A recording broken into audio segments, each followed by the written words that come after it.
Shalom, I'm the Messianic Torah dude, and I'm tired of getting no recognition, so I decided to sign up for a contest that's so specific, there's no chance that I could lose. And the award for Messianic Torah commentary by a left-handed Native American metalhead goes to Butterstuff Crumble Snatch!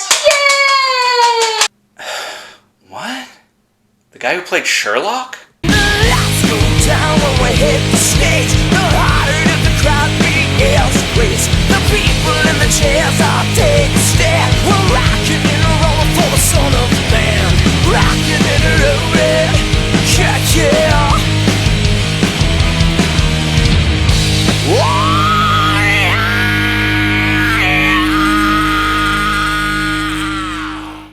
Well, so much for that idea. Bamidbar, or in the wilderness, comes to us from Numbers chapter 1, verse 1, through chapter 4, verse 20. And part of this week's Torah portion is dealing with sort of the unglamorous side of the priest's ministries.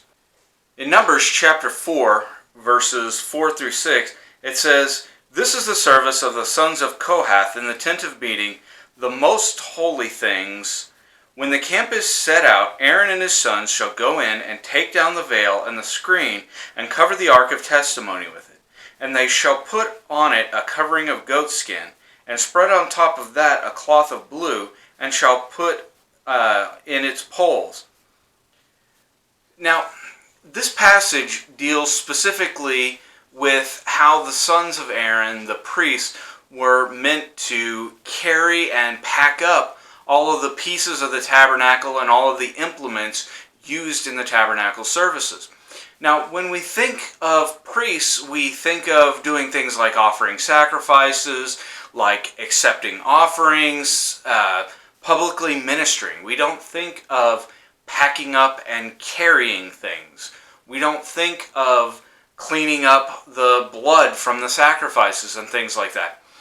But anytime there is a ministry, there's always that sort of behind-the-scenes stuff.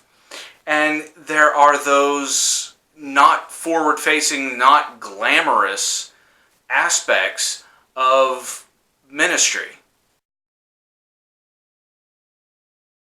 But now 1 Peter chapter 2, verses 9 through 10 tells us, "But you are a chosen race, a royal priesthood, a holy nation, a people for his own possession, that you may proclaim the excellence of him who called you out of darkness into his marvelous light. Once you were not a people, but now you are God's people. Once you had not received mercy, but now you have received mercy." You see, as servants of Yeshua, as followers of Yeshua, we are called to a unique form of ministry, in that we have to serve in a spiritual sense a lot of the ways that the Levitical priests served in physical ways. And not all of these ministry, not all of these service opportunities are forward-facing, and not all of them are glamorous. In fact, some of them are the equivalent of, mopping up blood or packing up and hauling the tabernacle when the community moved. Even an online YouTube ministry has its less than glamorous parts. Oh well, back to editing. In Acts chapter 6, verses 1 through 4, we have this example. "Now, in these days, when the disciples were increasing in number, a complaint by the Hellenists, or the Greeks, arose against the Hebrews because their widows were being neglected in the daily distribution. And the 12 summoned the full number of the disciples and said, 'It is not right that we should give up preaching the word of God to serve tables. Therefore, brothers, pick out from among you 7 men of good repute, full of the Spirit and wisdom, whom we will appoint to this duty. But we will devote ourselves to prayer and to ministry of the word.'" Now, what's interesting about this passage is the apostles are not saying, grab 6 guys and just whoever we can get. They're not saying just anybody that's willing. They're saying even something as simple as serving tables needs to be treated with the proper weight and the proper importance. So they were looking for men of good repute, men who were full of the Spirit, even though it was something as menial as distributing food to people. And that's because there's not one form of service that's more important than another.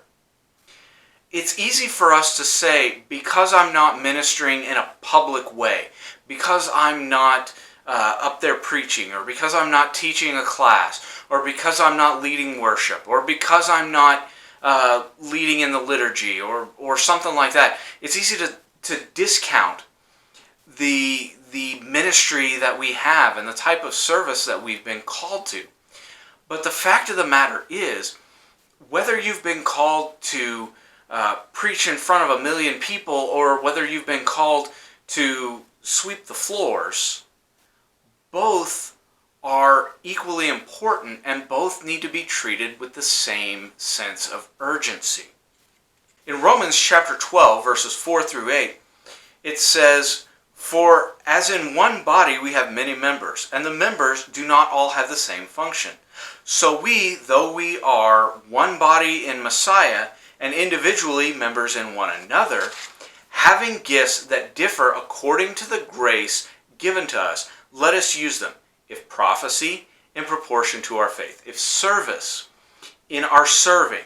The one who teaches in his teaching, the one who exhorts or encourages in his exhortation, and the one who contributes in generosity, the one who leads with zeal, the one who does act of mercy with cheerfulness." You see, no matter what the Lord has called us to, no matter what it is that the Lord has prepared in advance for us to do, we need to treat it with the same urgency and the same importance and the same value. Because it's not about how much glory you bring on yourself, it's about how much glory you bring on the Lord. But more than that, it's not about what your service actually accomplishes. And when I say that, it's kind of confusing, because obviously when we do ministry, we want to accomplish something. But the important thing is that we're obedient. The important thing is that the gifts that the Lord has given us, we are using for His glory. And the important thing is that we are doing the good works that He has prepared in advance for us to do. And in fact, it's when we do these humbling jobs, it's when we do these what we would consider less important jobs, that we're actually most like Yeshua.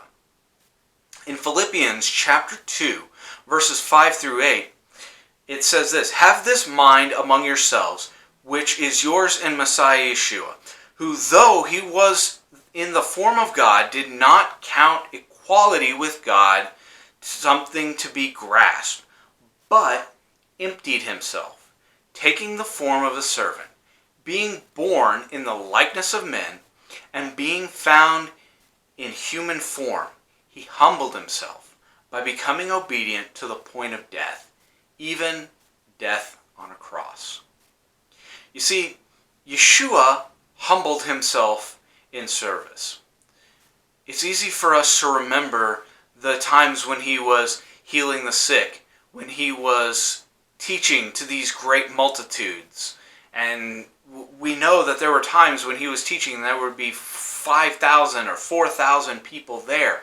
There were crowds everywhere he went. But there were also times when he would kneel down and wash his disciples' feet. And we also know that he did the ultimate act of service when he humbled himself to die on the execution stake. So, what are some ways that we can humble ourselves in service? Let me know in the comments, and if we gave you a laugh, give us a like, and if you learned something, give us a share. I'm the Messianic Torah dude. Shalom, and stay in the Word.